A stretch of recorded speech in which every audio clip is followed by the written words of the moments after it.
નમસ્કાર વિદ્યાર્થી મિત્રો, કેમ છો બધા? મજામાં? તો આજનો મારો વિષય છે ગુજરાતી અને વિષયાંક છે અંધેરી નગરી. સૌપ્રથમ મિત્રો હું આ કાવ્યનું ગાન કરીશ, ત્યારબાદ એને સંબંધના પ્રશ્ન પૂછીશ. જેમને પણ આ જવાબ આવડે તેને પોતાનો હાથ ઊંચો કરી જેમને પણ પ્રશ્ન પૂછવામાં આવે એને જવાબ આપવાનો છે. તો સૌપ્રથમ મિત્રો કાવ્યનું ગાન કરીશ.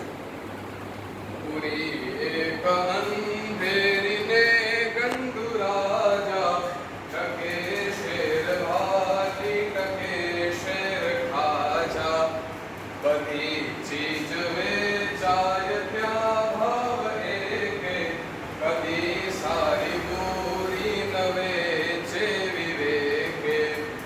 તો વિદ્યાર્થી મિત્રો આપણે અંતરને સાંભળ્યું તો આમનો થોડી સમજ આપને આપી દઉં કે પૂરી એક અંધેરી ને ગંડુ રાજા, અર્થાત કે અંધેરી નગરી હોય છે અને તેનો રાજા કોણ હોય છે? મૂર્ખ હોય છે.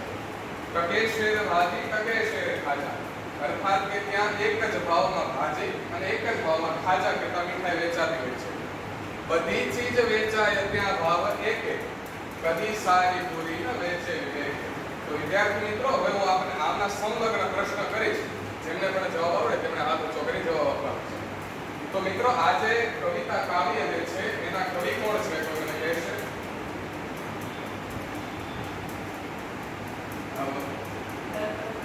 ખૂબ સરસ. આ કાવ્યના કવિ છે દલપત રામ. મિત્રો જે અંતરો હતો એનો પહેલો જે શબ્દ છે પૂરી, તો પૂરીનો કોઈ મને અર્થ જણાવશે? પૂરી શબ્દનો અર્થ પૂરીનો અર્થ થાય છે નગરી. ખૂબ સુંદર. ત્યારબાદ મિત્રો જે પંક્તિ છે એમાં શબ્દ આવે છે ગંડુ રાજા. તો આ ગંડુ રાજા, રાજા કેવો છે? ગંડુ છે. તો ગંડુ શબ્દનો અર્થ કોઈને ખ્યાલ હોય તો મને જણાવો. અતિ સુંદર. ગંડુ શબ્દનો અર્થ થાય છે મૂર્ખ. ત્યારબાદ બીજી પંક્તિમાં આવે છે કે ટકે શેર ભાજી ટકે શેર ખાજા. તમે બધા ભાજી તો ખાતા જ હશો પોતાની ઘરે, તો કઈ કઈ ભાજી તમે ખાધેલી છે તમે જણાવશો? આજે આપણા ઘરે મમ્મી જ્યારે બનાવે તો કઈ કઈ ભાજી બનાવે છે? પાલકની ભાજી, મેથીની ભાજી. પાલકની ભાજી, મેથી. અતિ સુંદર. બેસો. તો અહીંયા કહેવામાં આવ્યું છે કે ટકે શેર ભાજી ટકે શેર ખાજા, અર્થાત કે ભાજી પણ એ જ ભાવમાં અને ખાજા કહેતા મીઠાઈ. તો ખાજા મીઠાઈ આપણે સાંભળેલી હશે, ખાયેલી હશે. તો મને જણાવશો કે તમારી સૌથી મનપસંદ મીઠાઈ કઈ છે? બહુ સરસ.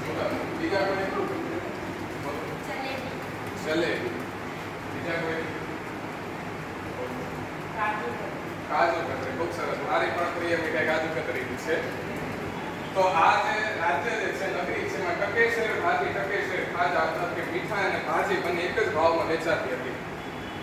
ત્યારબાદ ત્રીજી પંક્તિમાં કીધેલું છે કે બધી ચીજ વેચાય ત્યાં ભાવ એકે, કદી સારી પૂરી ન વેચે વિવેકે. તો વિદ્યાર્થી મિત્રો એક શબ્દ આવે છે સારી પૂરી. આ સારી પૂરી શબ્દનો કોઈ મને અર્થ જણાવી શકે? સારી પૂરી જે તમને અર્થ મગજમાં આવે મને કહો. સારો ને ખરાબ. અતિ સુંદર. તો અને અંતે આવે છે શબ્દ વિવેકે. વિવેક શબ્દ છે. વિવેક વ્યક્તિ, વિવેકી વ્યક્તિ કેવો હોય તમારા માટે? કે વિવેક ગુણ જે છે એને મારા શબ્દમાં દર્શાવવો હોય તો